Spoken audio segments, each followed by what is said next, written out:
नमस्कार साथियों, स्वागत है आपका ब्राइट एग्रो क्लासेज के ऑनलाइन प्लेटफॉर्म पर। दोस्तों, हम बात करने वाले हैं आपके पैथोलॉजी की और पैथोलॉजी में आज जो हमारा रहने वाला है टॉपिक जिस पे हम चर्चा करेंगे वो रहने वाला है बार्ले डिजीज। ठीक है, क्योंकि इससे पहले हमने वीट की डिजीज कंप्लीट की थी और लगभग 4 क्लासेज हो गई मेरे हिसाब से। 4 क्लासेज में हमने वीट की डिजीज कंप्लीट कर ली है।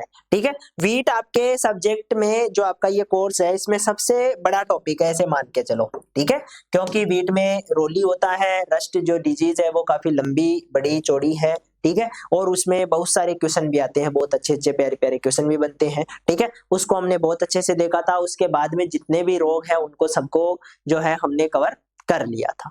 अब क्योंकि बारले में भी जो है रोली होती है, ठीक है, लेकिन हमने रोली पहले पढ़ ली थी, इसलिए आपके सिलेबस में भी 3 ही रोग दे रखे हैं और उन तीनों की ही हम चर्चा करेंगे। बाय चांस आपको बारले में रोली दे दी जाती है तो वीट के हिसाब से आप करके आ सकते हो, उसमें ज्यादा चेंज नहीं होगा। आपका गेहूं के जगह वीट करना है, बस वो गेहूं की जगह बारले करना है, इतना ही अंतर है और बाकी चीजों में ज्यादा डिफरेंस है नहीं। ठीक है, तो जो आपका होडियम वल्गेर है जिसको हम बारले बोलते हैं, जिसको हम जो बोलते हैं, ठीक है, जिसको हम क्या बोलते हैं, जो बोलते हैं, उसकी हम बात करने वाले हैं। ठीक है, इसमें जो 3 रोग दे रखे हैं, एक तो कवर स्मट, कवर्ड स्मट, ठीक है, दूसरा स्ट्राइप डिजीज,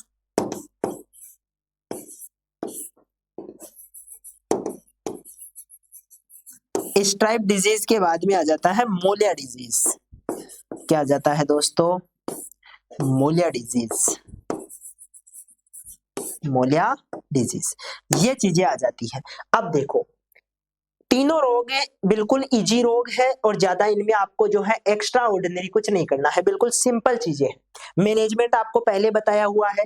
एक तो ये तो क्या है, सूत्रकृमि से होने वाला रोग है। ठीक है, सूत्रकृमि से होने वाला रोग है। क्या गेहूं में भी एक रोग ऐसा था जिसको हमने सूत्रकृमि वाला रोग कहा था? जी सर, कहा था। ठीक है, उसका नाम क्या था? तो वो आप बताएंगे कि गेहूं में जो सूत्रकृमि से होने वाला रोग था उसको हमने क्या कहा था। ठीक है, और यहाँ पर आप जो है ये जानते ही हो, क्या गेहूं में भी हमने एक स्मट पढ़ा था? जी सर, पढ़ा था। ठीक है, उस स्मट का क्या नाम था ये भी आप बताओगे। ठीक है, यहाँ पर मैं चर्चा करूंगा आपके कवर स्मट की। ठीक है, या इसको हम कवर्ड स्मट भी कहते हैं। अंतर क्या है, गेहूं में हम लूज स्मट क्यों कहते हैं और यहाँ पर कवर्ड स्मट क्यों कहते हैं? क्या लूज स्मट सिर्फ गेहूं में होता है, क्या वो जौ में नहीं हो सकता? ठीक है, ये सारी चर्चाएं हम इसमें करने वाले हैं। स्ट्राइप डिजीज, जैसा कि आपके गेहूं में रोली डिजीज थी ना, वैसे ही मिलती जुलती डिजीज है। ठीक है, वैसे ही लक्षण दिखाई देते हैं, वैसा ही जो हम, क्योंकि फंगस से होने वाली डिजीज है, ये दोनों ही किससे होती है दोस्तों? फंगस से होती है। ठीक है, किससे होती है? फंगस यानी कि आपके कवक से होती है। तो इनके मैनेजमेंट में तो आपको कोई प्रॉब्लम आनी ही नहीं चाहिए, क्योंकि मैनेजमेंट तो एक जैसा होगा। ठीक है, बस आपको इसके लक्षण और थोड़ा सा साइकिल का ध्यान रखना है, बाकी चीजें बिल्कुल इजी है और बिल्कुल आपको इजी वे में समझ में भी आ जाएगी। तो इनके थोड़े लक्षणों को देख लेते हैं, उसके बाद में हम आगे बात करेंगे। यहां पर सबसे पहले मैं बात कर लेता हूं कवर स्मट की।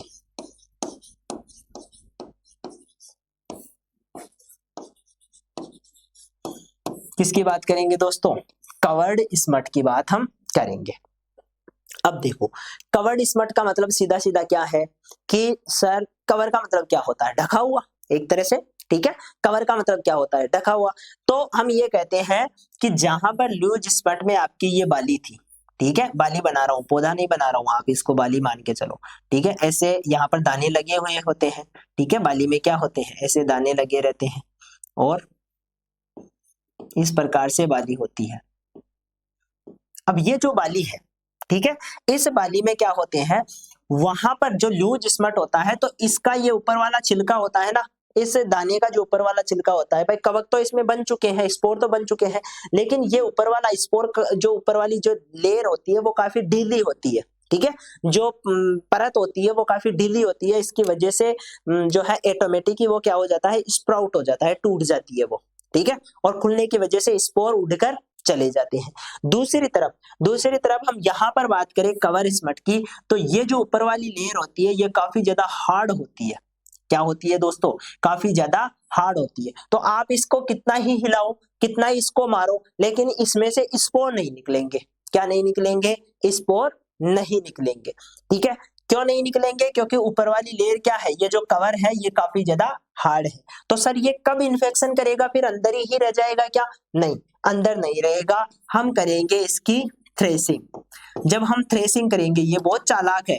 ठीक है, ये क्या है? बहुत चालाक है। इसको पता है अभी हम निकल जाएंगे, बाहर निकल जाएंगे, तो क्या पता कोई पौधा हमें हाथ आए या ना आए, क्या पता जो आपके ये है नए सीड है वो हमारे कांटेक्ट में आए या ना आए। ठीक है, लेकिन हम ऐसे टाइम पे बाहर निकलेंगे जब बिल्कुल सीड हमारे 100% कांटेक्ट में आएंगे। और वो टाइम कौन सा है? थ्रेसिंग। थ्रेसिंग के टाइम पे, क्योंकि हम थ्रेसिंग करवाते हैं तो थ्रेसिंग में काफी ज्यादा फोर्स होता है। ठीक है, जब थ्रेसिंग करते हैं तो उस टाइम पे, क्योंकि मशीन के अंदर ये जो है चारा होता है, जो दाने होते हैं, ये खूब घूम के आते हैं, तो उस टाइम पे जो है मशीन से टकरा कर ये आपके दाने क्या हो जाते हैं? टूट जाते हैं। ठीक है, दाने क्या हो जाएंगे? टूट जाएंगे। और इनके अंदर से निकलते हैं स्पोर, जो कि नए जो आपके ये है नए बीज है, इनसे जाकर चिपक जाएंगे। ठीक है, क्या हो जाएंगे? नए बीजों से जाकर चिपक जाएंगे। अब इनके मजे हो गए। अगली बार जैसे ही हम इनको ग्रो करेंगे, ये प्लांट के साथ ग्रोथ करेंगे और प्लांट में ऊपर बढ़ते हुए जैसे ही प्लांट की पुष्प अवस्था आएगी, फ्लावरिंग स्टेज आएगी, पुष्प के अंदर जाकर क्या कर देंगे? इन्फेक्शन कर देंगे और दाने की जगह अपने स्पोर बना लेंगे। ठीक है, दाने की जगह क्या बना लेंगे? स्पोर बना लेंगे। तो इस प्रकार के इनके लक्षण होते हैं। एक लक्षण तो बाली में नजर आता है। ठीक है, बाली के जो दाने होते हैं, ये जो दाने बन रहे हैं ये काले रंग के बन जाते हैं। अभी दिखाएंगे भी आपको।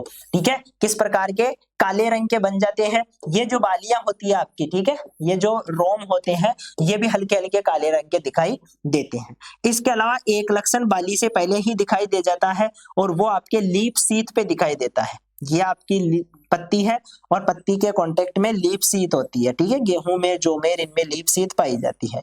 तो ये जो लीफ सीथ होती है, इस पे छोटे छोटे क्या होते हैं? रोम जैसे छोटे छोटे बाल होते हैं। क्या होते हैं दोस्तों? रोम जैसे छोटे छोटे बाल होते हैं। जो इन्फेक्टेड प्लांट होता है ना, उसमें ये बाल जो है काले रंग के दिखाई देते हैं। इन्फेक्टेड प्लांट में किस प्रकार के दिखाई देते हैं दोस्तों? ये काले रंग के दिखाई देते हैं। तो दो जगह मुख्य रूप से लक्षण दिखाई देते हैं, एक तो लीफ सीथ पे और दूसरा बाली पे। बाली पे तो फिर लास्ट उपाय है। ठीक है, बाली पे तो क्या हो जाएगा? लास्ट उपाय है। इसको फिर यहाँ पर हम कंट्रोल नहीं कर सकते। बाली में पहुंच गया उसके बाद में तो डायरेक्ट दाने को काला ही करेगा, दाने की जगह स्पोर बन जाएंगे। ठीक है, लेकिन यहाँ पर शायद हम इसको कंट्रोल कर सकते हैं यदि टाइम पे हमें पता चल जाए तो। ठीक है, ये चीज होती है। तो हम नॉर्मली क्या करते हैं, क्योंकि प्राइमरी इनोकुलम के रूप में तो जो है आपका सबसे पहले यहाँ से स्पोर काम कर रहे हैं बीजों के रूप में। बीज के साथ में ही क्या आ गए थे? स्पोर आ गए थे, वो प्राइमरी इनोकुलम था। और सेकेंडरी इनोकुलम यहाँ जो है थ्रेसिंग के समय दोबारा नए बीजों पे जाता है। ठीक है, बस यही प्राइमरी और सेकेंडरी इनोकुलम इसमें देखने को मिलता है। बाकी मैनेजमेंट सेम टू सेम वैसा ही है। रेजिस्टेंट वेराइटीज यूज करेंगे, क्रॉप रोटेशन काम में लेंगे, डीप प्लाविंग करेंगे। इसके अलावा ये सीड बोर्न डिजीज है। कौन सी है? सीड बोर्न डिजीज है। सीड बॉन्ड का मतलब यानी कि इसके स्पोर यदि मिट्टी पे गिर जाएंगे तो किसी के काम के नहीं है। मिट्टी पे गिरने के बाद में ये नष्ट हो जाएंगे, नई फसल में रोग नहीं फैलाएंगे। लेकिन बीज पे जब तक पड़े हैं तब तक ये जीवित रहेंगे और नए सीजन का वेट करेंगे। जैसे ही नए सीजन में हम थोड़ी सी नमी देंगे, क्योंकि बीजों को उगाने के लिए नमी की आवश्यकता होगी, तो जैसे ही नमी देंगे ये दोबारा से क्या हो जाएंगे? बीजों के साथ में ही बढ़ जाएंगे। ठीक है, तो ये सीड बोर्न डिजीज होती है, सीड से फैलती है। तो जितनी भी सीड बोर्न डिजीज होती है उनका कंट्रोल कैसे किया जाता है? उनका कंट्रोल सीड ट्रीटमेंट द्वारा किया जाता है। ये बात भी आप क्या कर लेना? गांठ बांध लेना। गांठ बांधने का मतलब होता है कि इसको भी याद कर लेना। ठीक है, क्या याद करना है? कि जितनी भी सीड बोर्न डिजीज होती है, सीड बोर्न डिजीज जो होती है वो कैसी होती है दोस्तों? उनका कंट्रोल कैसा होता है? तो उसको हम जो है सीड ट्रीटमेंट के द्वारा कंट्रोल कर सकते हैं। और यहाँ पर सीड ट्रीटमेंट किससे करेंगे? फंजीसाइड से करेंगे। और फंजीसाइड कौन सा काम में लेंगे? तो आप कार्बेंडाजिम काम में ले सकते हो। ठीक है, ये सारा चीजें आपको कवर स्मट में ध्यान रखनी है। क्या कवर स्मट में कोई प्रॉब्लम आई? सर डिजीज साइकिल तो बता दो। डिजीज साइकिल बता दिया ना, सिंपल सी बात है, थ्रेसिंग होगी, नए बीजों पर जाएंगे, नए बीजों से दोबारा से क्या हो जाएंगे, ग्रो करे जाएंगे, दोबारा से क्या आ जाएंगे, यहाँ आकर जो है अपने स्पोर बना लेंगे। ये बेसिक क्या है इसका, डिजीज साइकिल है। ठीक है, तो ये चीजें आपको ध्यान रखनी है।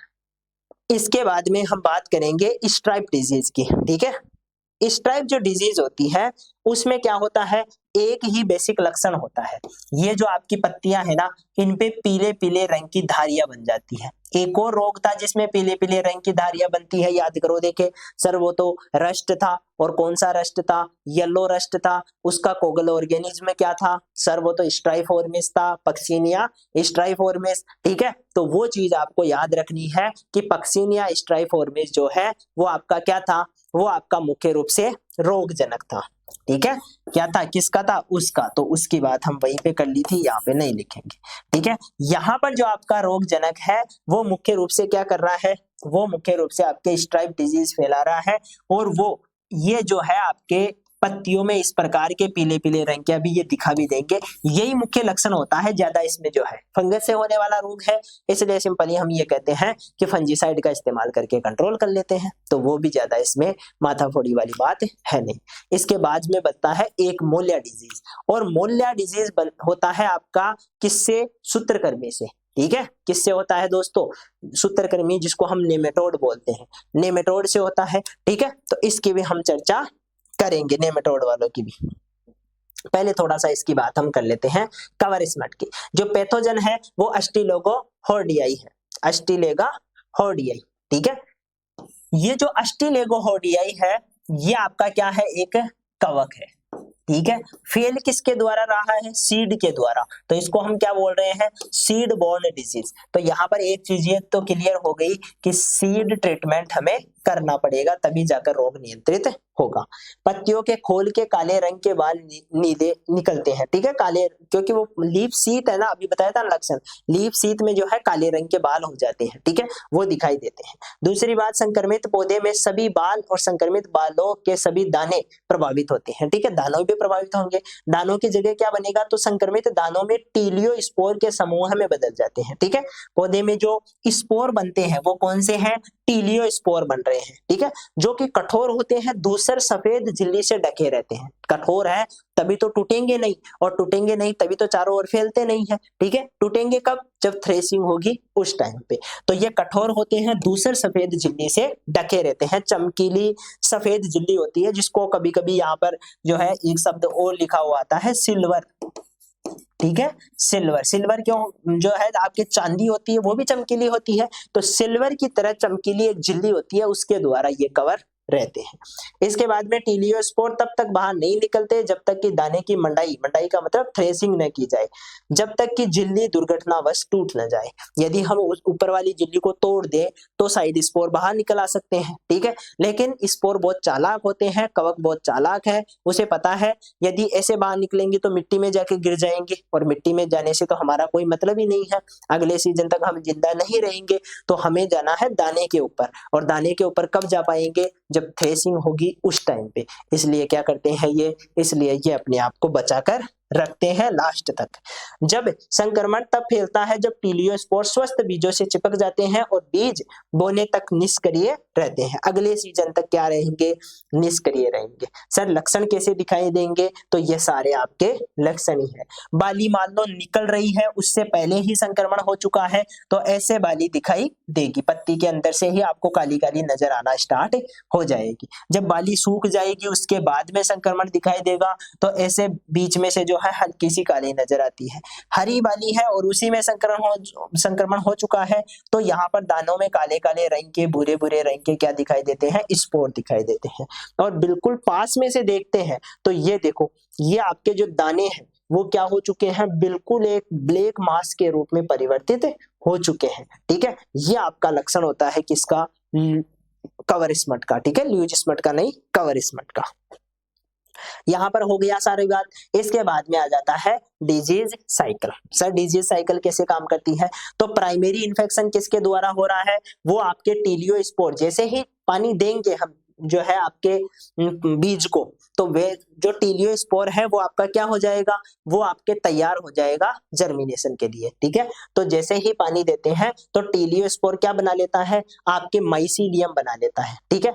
माइसीलियम बनाकर पौधे के साथ साथ बढ़ता रहता है।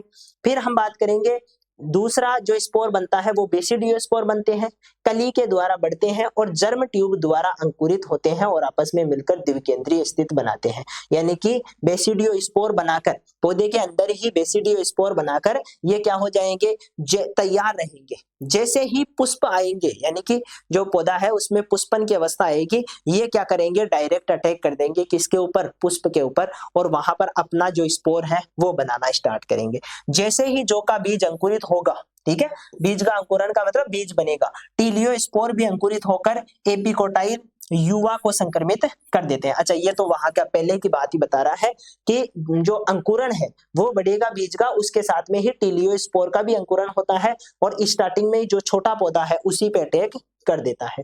कवक की हाइफी अंकुरण के बाद बढ़ती है और दानों को टीलियोस्पोर के समूह में बदल देती है, और जैसे ही आपके ऊपर जो पौधा बड़ा होगा और दाने बनने लगेंगे तो दानों की जगह टीलियोस्पोर के समूह बन जाएंगे, ठीक है। फेवरेबल कंडीशन में गर्म, नम और अम्लीय मिट्टी संक्रमण के लिए अनुकूल होती है। थोड़ा सा टेम्परेचर ज्यादा होना चाहिए, नम अवस्था होनी चाहिए यानी कि ह्यूमिडिटी होनी चाहिए, और अम्लीय मिट्टी होगी तो वहां पर इसका संक्रमण ज्यादा होता है, ठीक है। इसके बाद में उपयुक्त मिट्टी का तापमान 10 से लेकर 21 डिग्री सेंटीग्रेड के आसपास होगा तो ये रोग ज्यादा फैलेगा, ठीक है।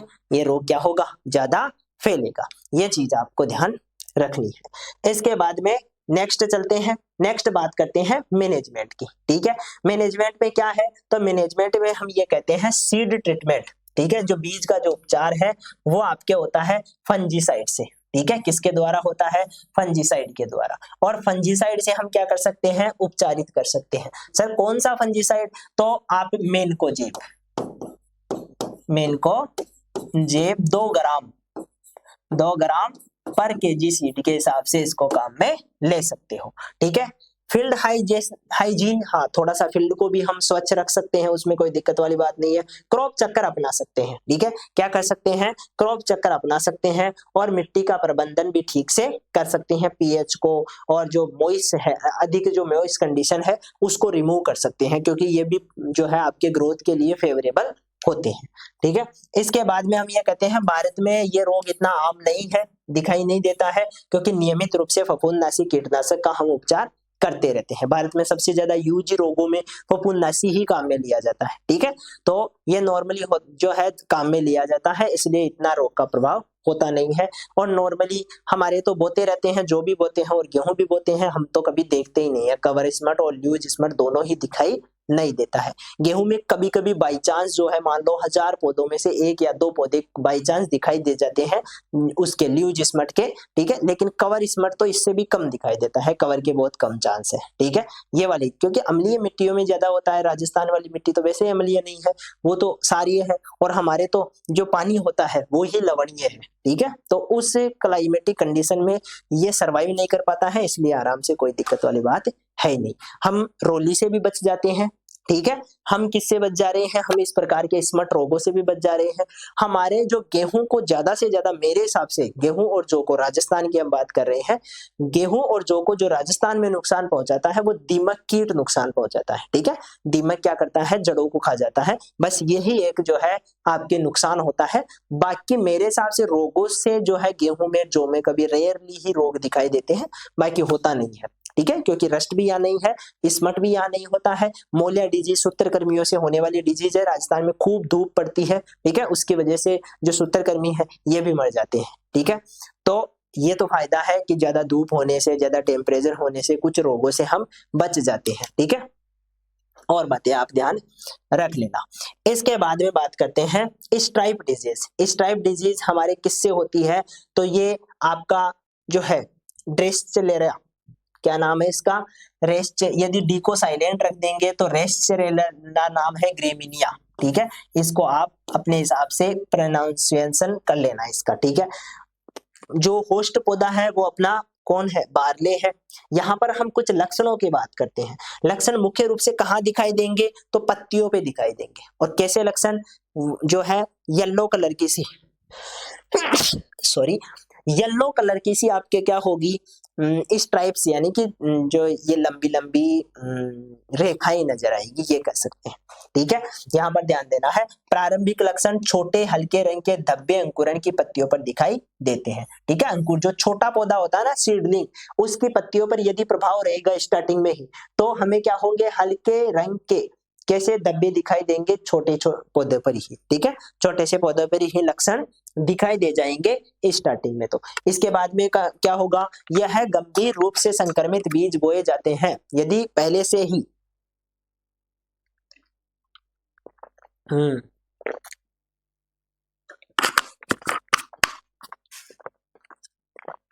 यदि गंभीर रोग से संक्रमित हम पहले से संक्रमित बीज लगाते हैं, तब हम ये कहते हैं कि कुछ अंकुर पूरी तरह से विकसित होने से पहले ही मर जाएंगे।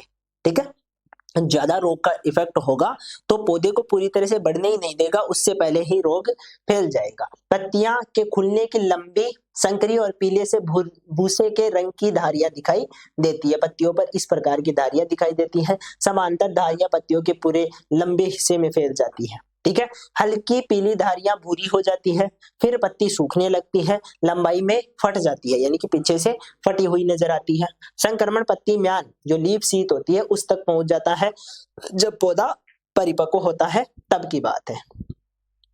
ठीक है, यहाँ पर आप इसका एक चित्र भी देख सकते हो, इससे समझ में आ जाएगा। एक तो क्या होगा, एक तो इस प्रकार की जो है आपके पहले तो पीले पीले रंग की एक सीधी सीधी समांतर रूप से रेखाएं नजर आएगी। अब जैसे ही ये संक्रमण ज्यादा बढ़ेगा, ये रेखाएं आपके इस प्रकार की क्या हो जाएगी, भूरे भूरे रंग की हो जाएगी। ठीक है, और संक्रमण ज्यादा होने पर ये देखो बीच वाला जो ये आपका बीच वाला एरिया है, ये क्या हो चुका है, भूरा हो चुका है। ठीक है, ये भी लक्षण दिखाई देता है। यदि आपके जो ऊपर वाली पत्तियां हैं उन पे नजर आएगा तो इस प्रकार से, और यदि बाली पे नजर आएगा तो हल्के से जो भूरे रंग की बालियां हैं वो भी दिखाई देती है। यहाँ पर देखो सेवर कंडीशन में बहुत ज्यादा मात्रा में लीफ स्ट्राइप होता है, तब आपके देखो पूरा जो आपका ये पूरा एरिया है, पूरा पौधा है, ये ही सूखने लग जाता है। ठीक है, पत्तियों पे प्रभाव नहीं आता है, फिर तने पे, लीफ शीट पे, सब पे प्रभाव दिखाई देता है, पत्तियां सूखने लग जाती है। ये सेवर कंडीशन की बात है, जब बहुत ज्यादा होता है तब की बात है। तो वही बातें यहाँ पर बताई गई है। रोगग्रस्त पौधे छोटे और कम टिल्लर वाले होते हैं, बालियां नहीं निकलती है, बहुत कम निकलती है, ग्रे भूरी मुरझाई हुई मुड़ी हुई बंजर होती है। ठीक है, बालियां जो होती है उनमें या तो बीज नहीं होंगे, ठीक है, या फिर वो मुड़ी हुई मुरझाई हुई इस प्रकार की दिखाई देगी। संक्रमित पौधे समय से पहले सिकुड़कर मर जाते हैं। राजस्थान में इस पौधे का भी, इस रोग का भी ज्यादा इतना प्रभाव होता नहीं है, मैंने तो कभी देखा नहीं है। आपके आसपास में यदि स्ट्राइप डिजीज दिखाई दे तो कमेंट करके आप बता देना।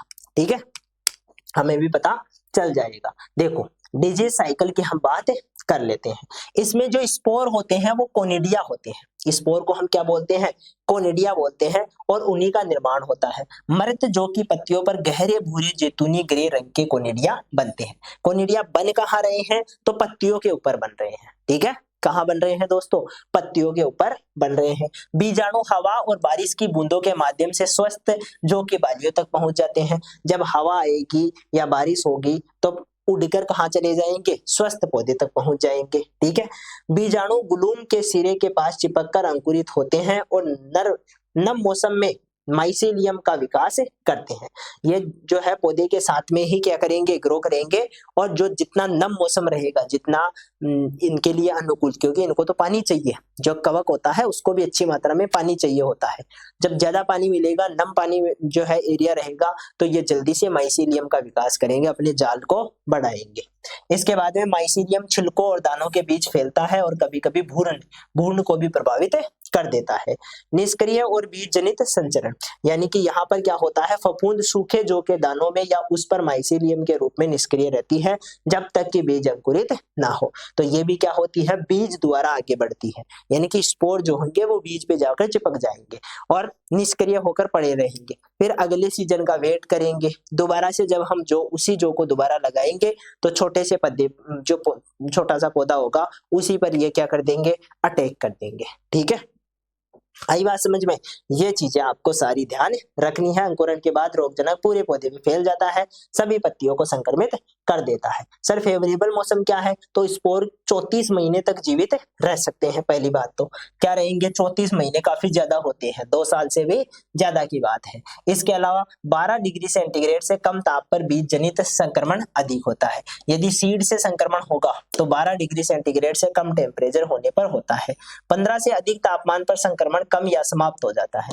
15 से ज्यादा टेम्परेचर हो गया, जो कि राजस्थान में नॉर्मली होता है, इसलिए ये रोग राजस्थान में भी नहीं देखने को मिलता है। भाई स्टार्टिंग में जब हम, क्योंकि सर्दियां उस टाइम में आ ही रही होती है, ठीक है, सर्दियां क्या है, आ ही रही होती है, तो हमारे तो उस टाइम पे 20 डिग्री 25 डिग्री 30 डिग्री तक टेम्परेचर होता है, ठीक है। तो राजस्थान में इतना टेम्परेचर होने की वजह से ये रोग यहाँ पर इतना प्रभाव नहीं डाल पाता है।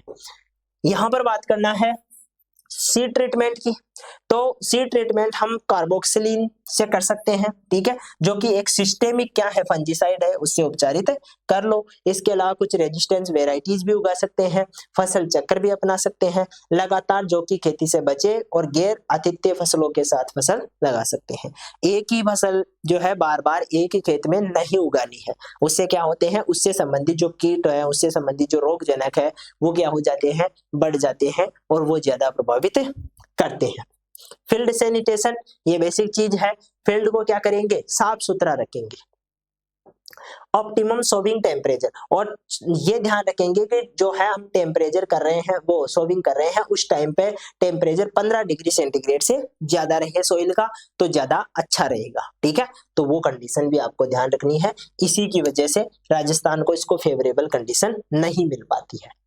अब बात करेंगे हेटेरोडेरा एविनी यानी कि आपका मोलिया डिजीज की, ठीक है। यदि मुझे पर्सनली पूछा जाए कि जो में सबसे जो है ज्यादा इंपॉर्टेंट डिजीज कौन सी है, तो मैं मोलिया को ही रेफर करूंगा, ठीक है, क्योंकि मोला डिजीज ज्यादा होता है, ठीक है। कैसे होता है, तो देखो ये जो इसका वैज्ञानिक नाम है रोगजनक का, उसकी हम बात करें तो हेटेरोडेरा एविनी, इसका क्या होता है, रोगजनक होता है। पोषक पौधा इसका ऑडियम वल्गेर और कुछ मात्रा में पोएसी फैमिली की क्रॉप्स भी होती है। पोएसी का मतलब आपके ग्रास कुल आ गया, जो ग्रेमिनी है उसी की बात हो रही है, ग्रेमिनी को ही हम पोएसी बोलते हैं, ठीक है। तो ग्रास कुल में और भी आ गया, जैसे गेहूं आ गया, इसके अलावा और भी कुछ घासें होती है वो भी आती है, तो वो भी इससे प्रभावित हो सकती है, लेकिन मुख्य रूप से बारले पर दिखाई देता है। क्या होता है, तो ये जो हेटेरोडेरा एविनी है, ये क्या है, एक सूत्रकृमि है। कैसा है दोस्तों, सूत्रकृमि है, और उसमें भी सीरियल सिस्ट, सीरियल का मतलब क्या होता है, गेहूं जो गेहूं जोर ये सारे सीरियल है। सीरियल सिस्ट, सिस्ट होता है एक तरह से इनका समूह होता है, जो निमेटोड होते हैं उनका एक तरह का क्या होता है, समूह होता है, ठीक है, उसकी बात कर रहे हैं। सिम्टम की बात करें तो रूट पर सबसे ज्यादा सिम्टम नजर आएंगे। सबसे पहले तो गेहूं में सूत्रकृमि जड़ों में छोटी छोटी शाखाओं और गांठों का निर्माण करते हैं। जैसा कि हम बात करते हैं, नेमेटोड अधिकतर रूट्स पर ही अटैक करता है, ठीक है। हम जब बैंगन की बात करते हैं, हम जब टोमेटो की बात करते हैं, तो वहां पर भी क्या होता है, मिलिडोगाइनी द्वारा सूत्रकृमि रोग होता है और उसको हम कहते हैं जड़ गांठ, ठीक है। तो वो जो जड़ गांठ है वो रोग वहां पर सूत्रकृमि से हो रहा है। यहाँ पर हेटेरोडेरा एविनी से कौन सा हो रहा है, मोलिया डिजीज हो रहा है, लेकिन लक्षण वही है कि क्या करेंगे, गांठें बनाएंगे कहां पर, जड़ में, ठीक है। जो में विशिष्ट जड़ लक्षण नहीं होते हैं, केवल जड़ प्रणाली अधिक झाड़ीदार हो जाती है, यानी कि जड़ें जो है आपके ज्यादा गुच्छे वाली हो जाती है जब ये अटैक करता है, तब की बात है, ठीक है। ग्राउंड से ऊपर की बात करें, ऊपर वाले लक्षण कैसे दिखाई देते हैं, तो पौधे छोटे रह जाते हैं, खेत में असमान रूप से बढ़ते हैं। यानी कि क्या होगा, ये भाई सिंपल सी बात है, जो आपका ये है जिसको हम कह रहे हैं ना सूत्रकृमि, सूत्रकृमि क्या करता है, कभी भी न्यूट्रिएंट पूरी तरह से नहीं रोकता है, कुछ मात्रा में न्यूट्रिएंट्स लेता रहता है, ठीक है, ताकि तू भी जिंदा रहे मैं भी जिंदा रहूं, इस हिसाब से काम करता है। वो पूरी तरह से अटैक नहीं करेगा, मारने की नहीं सोचेगा कभी भी, वो क्या करता है कि तू भी थोड़ा थोड़ा न्यूट्रिएंट लेता रहे, थोड़े थोड़े मैं लेता रहता हूँ, दोनों का काम चलता रहेगा। तो सामान्य पौधों से क्योंकि कम न्यूट्रिएंट मिल रहे हैं इसलिए छोटा रह जाएगा, खेत में असमान रूप से बढ़ते हैं। यानी कि मान लो ये आपका खेत है, ठीक है। तो कहीं पे गेहूं बिल्कुल जो है, क्योंकि इससे प्रभावित होंगे वहां पर छोटे रहेंगे, ठीक है, फिर सामान्य दिखाई देंगे, कहीं पे छोटे, कहीं पे छोटे, कहीं पे छोटे, कहीं पे छोटे, इस प्रकार से धब्बों के रूप में ये दिखाई देता है, ठीक है। सारे खेत में एक समान रूप से दिखाई नहीं देता है, धब्बों के रूप में चारों ओर रहता है। पौधों में पोषक तत्व की कमी के लक्षण दिखाई देते हैं, कई प्रकार के पोषक तत्वों की कमी के लक्षण दिखाई देंगे। यहाँ देखो, ये जड़ है, ठीक है, और इस जड़ में ये देखो, ये उठी हुई जो संरचना है, इसको हम बोलते हैं सिस्ट। क्या बोलते हैं? ये आपके नेमाटोड की सिस्ट होती है, ठीक है। क्या होती है? सिस्ट होती है, एक तरह का समूह होता है।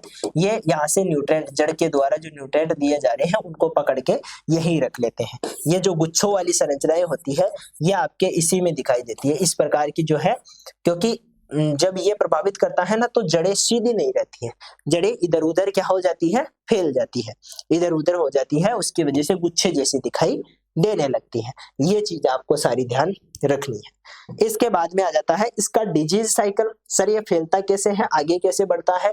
तो जो किशोर अवस्था है, जुवेनिल है, यानी कि छोटी अवस्था है, किशोर सूत्रकृमि जड़ों में प्रवेश कर सहवनी तंत्र में भोजन स्थलों का निर्माण करते हैं। सहवनी तंत्र का मतलब जो जाइलम और फ्लोएम है, उसमें अपने लिए भोजन बनाने की जगह करेगा, ठीक है भाई। उसको पता है कि जड़ें जो भी पानी लेगी या न्यूट्रिएंट लेगी, वो किसके द्वारा? जाइलम के द्वारा भेजेगी, ठीक है। और इन जड़ों के पास ऊपर से जो कार्बोहाइड्रेट आएगा वो फ्लोएम द्वारा आएगा। तो मैं जाइलम और फ्लोएम में क्या कर लूंगा, मेरा एक घर बना लूंगा। न्यूट्रिएंट जो है आपका, ये जो सूत्रकृमि होता है, ये जाइलम में जाकर अपना घर बना लेता है, जाइलम और फ्लोएम में, ठीक है। और वहां पर क्या करेगा, वहां पर भोजन स्थलों का निर्माण करेगा, अपनी जगह का निर्माण करेगा।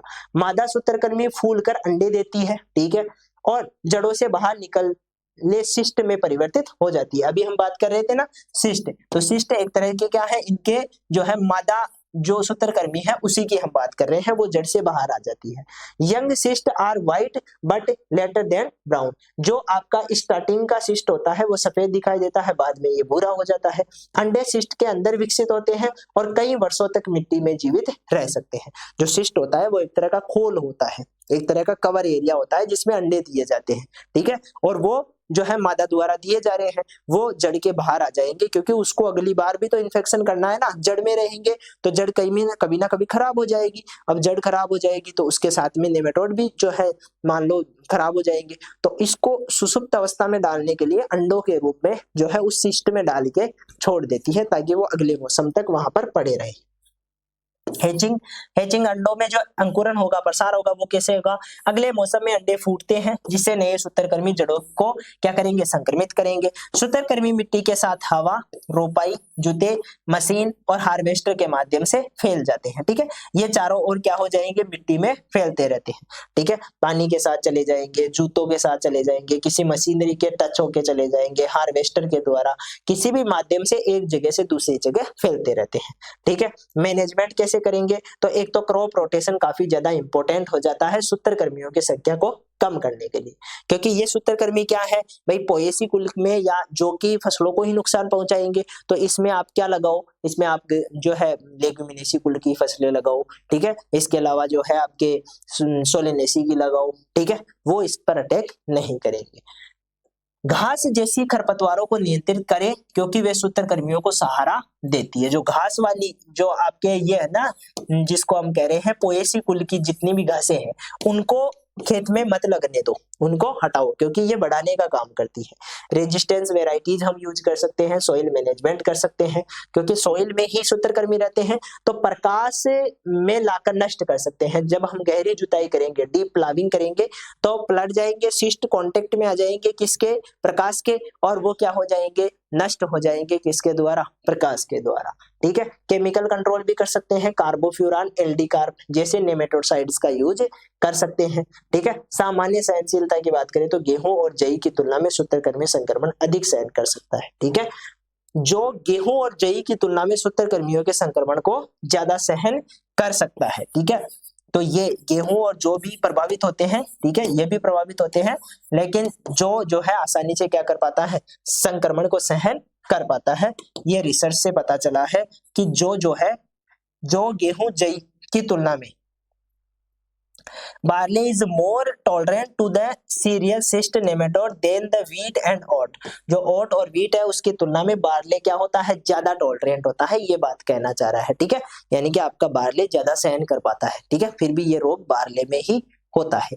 तो ये चीज आपको देखने को मिलती है।